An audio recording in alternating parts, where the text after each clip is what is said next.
Oh, I wouldn't say expert, but thank you. But we would. Yeah, we would. Well, as long as I can provide some value and help someone out there. Well, I think the reason why I got you on today is like I came across what you were doing yesterday, or I think it was yesterday, on the Spark website, which is part of CMAA's. Spark is part of CMAA, and I just got on there and I thought, wow, this is really well put together, and like even like things like all right, so you got all your social media and your Patreon and all those sort of things hooked up. Is how did you do that? Like how did you choose what you were going to broadcast to? And well, we kind of have just like scattergun approached. It's probably like too much effort, but I think like part of the concept of my podcast was to do everything as best practice as possible. And when I went studying, one of the best ways to learn sometimes is actually to watch parody or satire, because you can pull out the things that people are making fun of, like the caricature. So if you watch my podcast, you'll see we do like the intro, the mid-roll, the outro, all the plugs, like that sort of stuff that I've been around. So we're not on all the social platforms, but pushing out to those is kind of where the industry is going, where you need to be across every little thing to reach everyone. So with your podcast as well, you're using Patreon to like get a bit of money in at this time. Like what's your experience with setting up Patreon for your it's pretty self-explanatory. It's very early days, so it's just more of an experiment and a more official way to ask friends for money, if I'm being realistic. That's what they say Kickstarter is, and Patreon is a formal way to ask people, So it's a lot of this was a learning experience as well. I like to give myself exercises to learn things. So Patreon, just interesting, a model of crowd sourcing and funding, and are people interested in that? We'll just see in the next episode with like some of that money we were able to upgrade our studio a little bit. So look, that comes out later today. I love that backdrop. Fantastic. So Geoff, do you think that's something that could cross over to churches, especially at this time where some churches are finding it hard to get people engaging and giving online because they're not used to it and things like that? It's an interesting space, isn't it? Every church has their own view on how to get people to give or how to invite their members to give. And online giving, I guess, has been one of those things that happens in the background for those, you go to a service on Sunday, and Chris and I, when we've led worship at many different churches over the years, we hear very different ways of inviting people to sow into the church. And occasionally we hear the mention of, and if you'd like to give online, get in contact with us. Now, when we can't actually meet face to face, except in a virtual environment, then we need to be able to still ask people or invite people to sow into the church. So I think anything that allows a church to have a platform for people to give online is going to be suitable. I'm not really familiar with Patreon, but I know that there are really simple options to give online, from providing bank details to your members, right through to lots of services and apps that can actually make it available and make online giving possible for most churches. I definitely think it's something that churches should be looking at doing, as they are currently streaming live their sermons on Sundays. They even do like a pay per minute. So if the money stops, the preacher stops. Well, then again, maybe for some people it might be if they pay the preacher stops. I don't know how that one works. You could make more money for some people than others. Maybe for the youth pastor. Or in some churches, the MC you need to stop. So make a donation of $100. The MC stops now. No, I shouldn't say that. That's funny. That's funny. So let's talk equipment. Like if a church or a ministry was wanting to like get in touch with their users more during this time, what would you suggest? Well, maybe if I can talk to the low end side of things, and then Yeah. Alex, I can throw to you. You can talk more the high end. I mean, for Christy and I, we've started leading worship on a Sunday morning. Like a lot of churches, we hadn't live streamed before as a ministry. We've kept it really simple. For us, we've got the gear, so PA and mixing desk, and we find sound wise, we're running our instruments and our vocals through a mixing desk and a speaker, just to give a better quality sound. And even just thinking about it as we play back our audio from even the other night, we recognize that we need to have some sort of acoustic baffles in the room just to sort of deaden the sound. The great thing is you can actually Google this info and ask, and Google questions to get information about this really quickly and easy. You don't need to spend a lot of money. We just use an iPhone to record. So for us, it meant we could do something quickly and flexibly and make it available. And like a lot of churches, just simply start recording on Facebook Live, and knowing not to promote Facebook so much, but knowing that the head of faith-based groups is a Christian, Nonna Jones. She has done a lot of work to make sure that faith-based groups have quick and easy access to these tools. And I think, Karen, you'd promoted something recently about Facebook producers. So for any church to get online and start streaming their service, their sermon and their messages is really, really easy. And for the most part, you don't need to be in your church building with fancy cameras. You can just start with an iPhone on a tripod. If you haven't got a tripod, just ask your sound guy for some gaff tape and tape it to a wall. So basically for us, iPhone, Facebook Live. Personally, we're using a mixing desk and to run our instruments and vocals through to get a good balance. But if it's just preaching, you don't even need that. What are your thoughts, Alex, outside of the real basics? What would you suggest for churches to get themselves online and streaming? Well, Geoff, I'm, as an indie filmmaker, I came up on zero budget. So I love that attitude of just getting out there and going. And I think people hold themselves back by thinking they need a lot of high-end stuff. So I absolutely echo what you say of just get going. Our church was very blessed, even though it's quite a small church. They had been live streaming just from an iPhone, so we were able to transition. I think the only little thing I suggested was a little Rode. Oh, you can't see my phone. There we go. Rode mic that sticks out the bottom. It's $120. Just makes it a phone directional. Have a directional mic. So there's that. If churches wanted to set up and create content, it's tricky, because we can't even get people together at the moment, right? So, I mean, you could have individual mics. There are USB microphones. Is probably what people should look into, like the Blue Yeti. I think they're probably more in the $200 mark. And then the all-in kit when you want to get people together is the Rodecaster Pro. That's the simplest solution. But yeah, I'm all for getting churches on podcasts and getting their things. I got a question for you, Geoff, if that's all right. Certainly. I feel like churches were one of the first groups to really take advantage of podcasts. Not all churches. So it's cool that all churches are getting on their sermon online. I think that's the baseline. But I feel like as Christians, there wasn't necessarily innovation beyond that in terms of format. There's very few shows that were kind of entertaining or like this. This is a good example of a different kind of format that's providing value. I don't know. Have you seen, maybe I just haven't seen enough of churches going, actually, let's not just do sermons, but let's create some different kinds of content from our community and for our community. Have you seen that?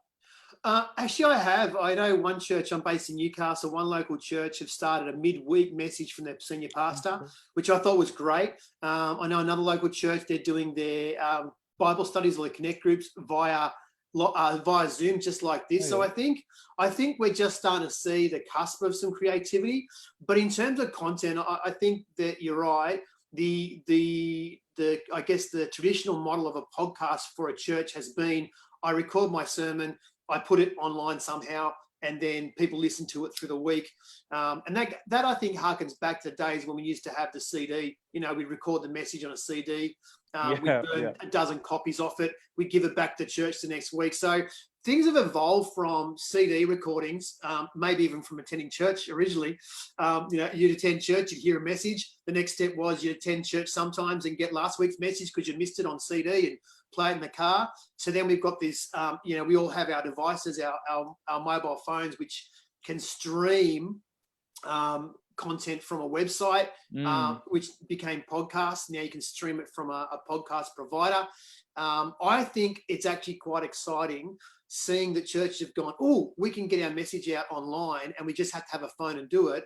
And as they start engaging, and because in a lot of ways there is potentially less time involved because we're not physically going and setting up and doing all the normal church things on a Sunday morning, you actually do have a bunch of volunteers and paid staff who with a little bit of thinking and like this, I think Zoom has been fantastic as a platform to get people together. And even for me, outside of inner worship, I work as a consultant to businesses, and they've gone from having 35 staff in an office to having 35 staff working from home. And we've had to rapidly and still trying to work out how do we actually manage a virtual workforce. And I translate like that to the church environment. How do we suddenly manage or lead, I guess, a virtual church? There are some who have done that for a while. There are some churches who are international speakers or pastors who have a following online through Facebook Live. Now you're almost having to compete with every single church in the country, not just the local church within a few kilometers of your own, because people can choose which church they want to attend literally the click of a link. That's right. So I think we're just starting to see, and we'll see some amazing innovative approaches. And I'd be encouraging churches to connect up with their creative people, not just the musicians, not just the singers and musicians, but all the creative people in the church, and almost let them loose with ideas. And I think it'd be I'm quite excited about the innovation that can come out of this environment at the moment with the coronavirus and what it's creating for people. Yeah, I'm in the same boat. One of the churches that's doing really well down here is Crossway Baps, and Steve Fogg started an online church there, and they have over 10,000 people turn up to their online church. This is even before coronavirus. Yeah, So they were ahead of the curve. So now a lot of people are going across to Crossway and saying, how'd you do it? Because they have a service specifically for online, and they've kind of worked on it over a couple of years and got it right. So now they've got a really good model. That's cool. An online version of the church, so people can actually also engage with the pastors and people from the church as well. As part of that.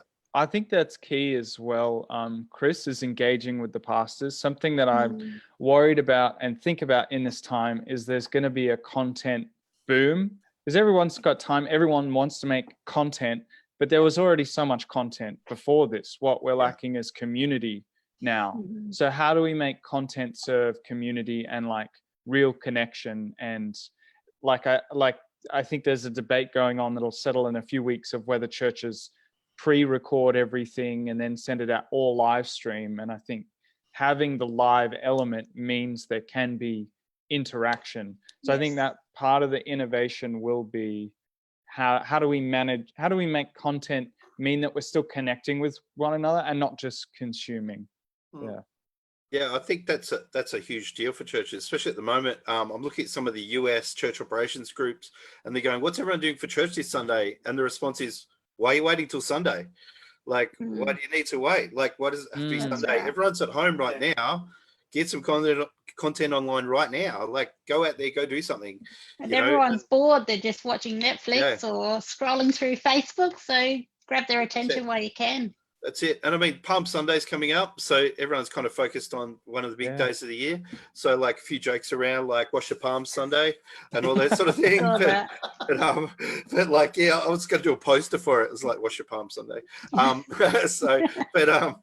there's, some of the churches, they're so focused on like the key events of the year, they've forgotten that we're all not coming to church this week, and they're thinking, oh, we'll just do church as normal and everyone will just slot in, but that, as Karen, you're finding out as well, like there's a lot of churches where people are offline completely. Like that's right. And so they've got to ring their people and engage their people directly. Yeah. A lot more communication happening via the phone and visiting from a distance out in the footpath to waving through the window or talking through the window. So some pastors are really getting creative in how they're communicating with the not over a certain age, but mature age people. Over 30s.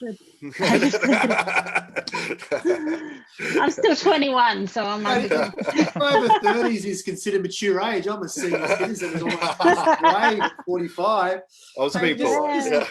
just on that, Karen. So I know I want to give some recognition to what you've been doing, because I know that you've been around for quite some time supporting as a virtual assistant to churches, and you know, with Chrissy in Inner Worship and what she does, it's a behind the scenes thing, but I've been really impressed, and I want to give you some recognition for all the coordination of information you've been providing to many pastors and churches, because I think the challenge in any sort of online environment is you can get overwhelmed with all the information. And, you know, Alex and myself can say, go online and Google stuff and check out this or buy this broadcaster or podcaster. And it makes sense to us. But for a lot of pastors, I was just messaging.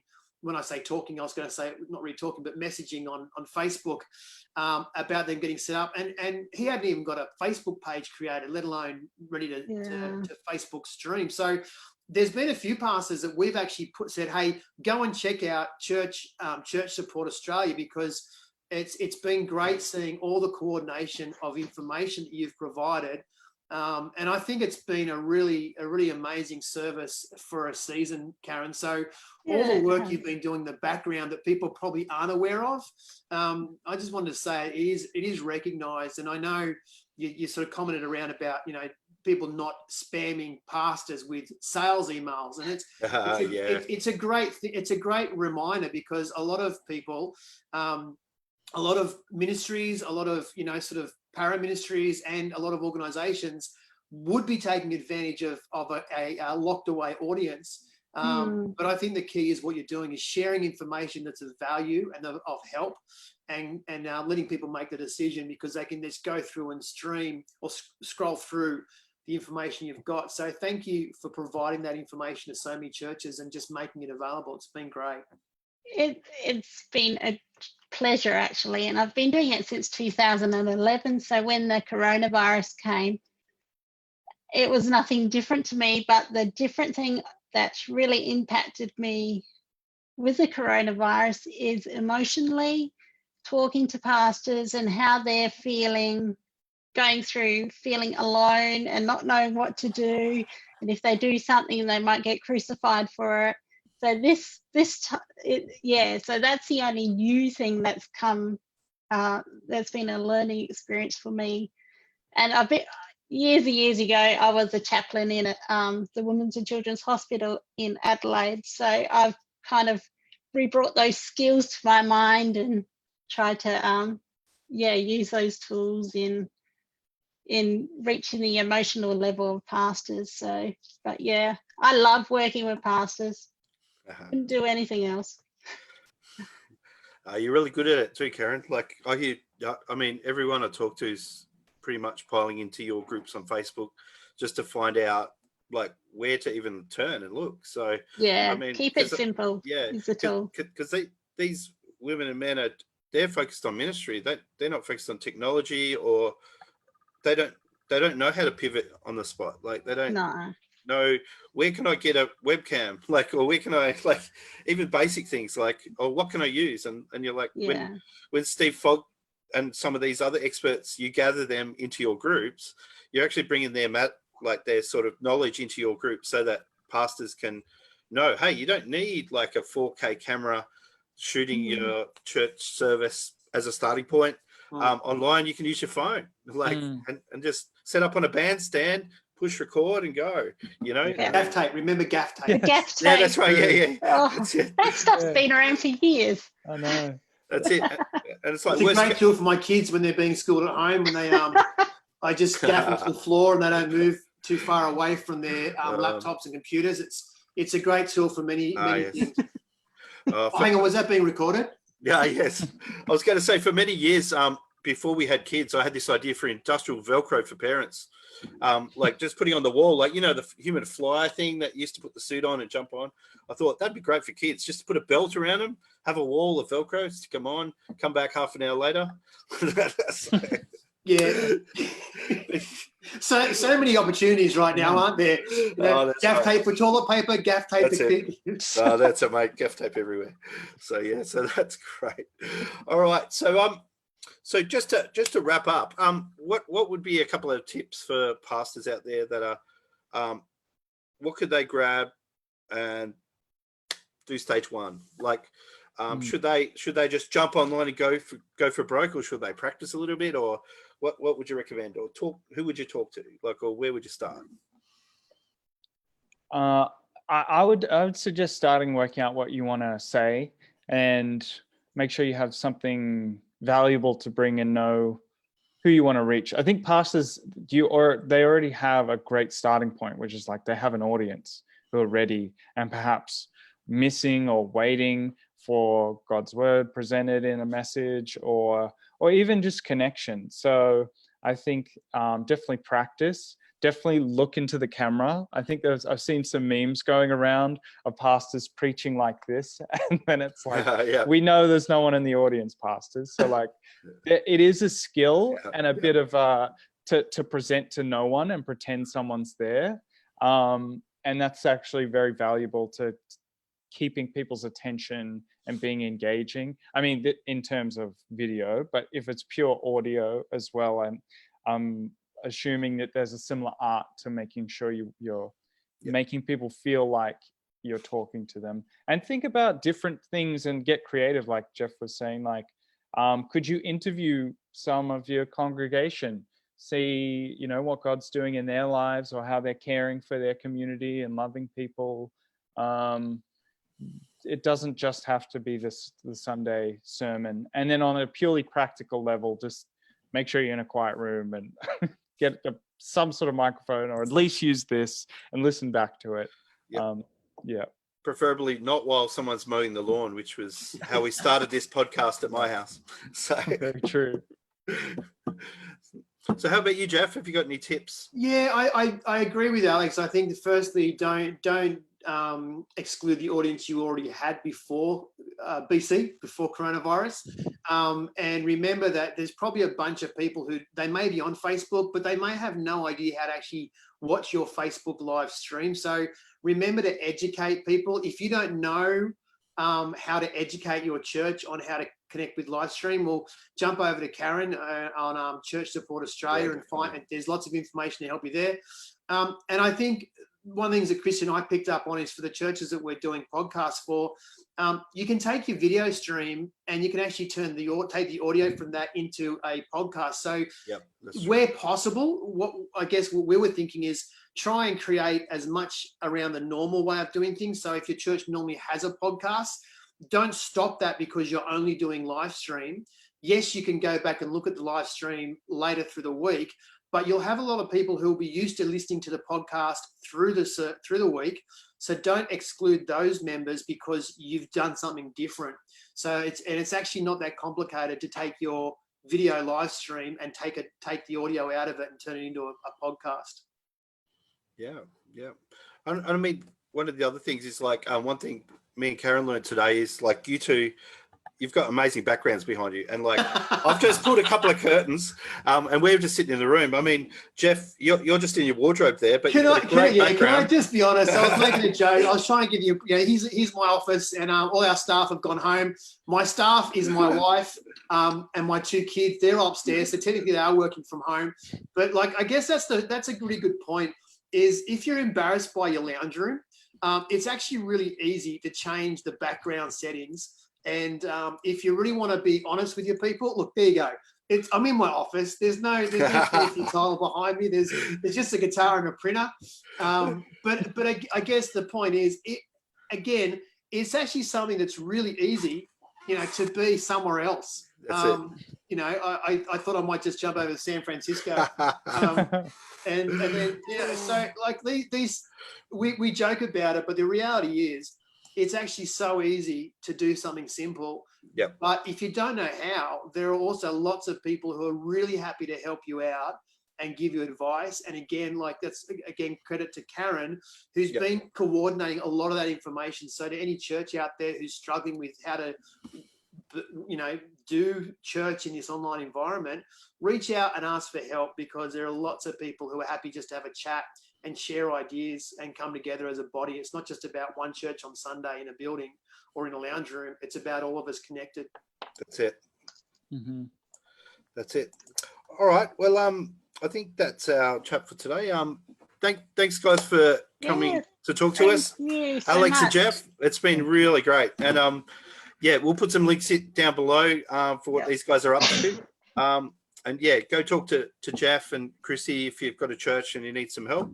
And if you want to see something absolutely hilarious, we'll put some links to Alex's new webcast up, and I find it hilarious. It's only a couple of minutes, so make sure you go check it out. Yep. All right. Well, Thank you, Chris. no worries. We'll say goodbye for now.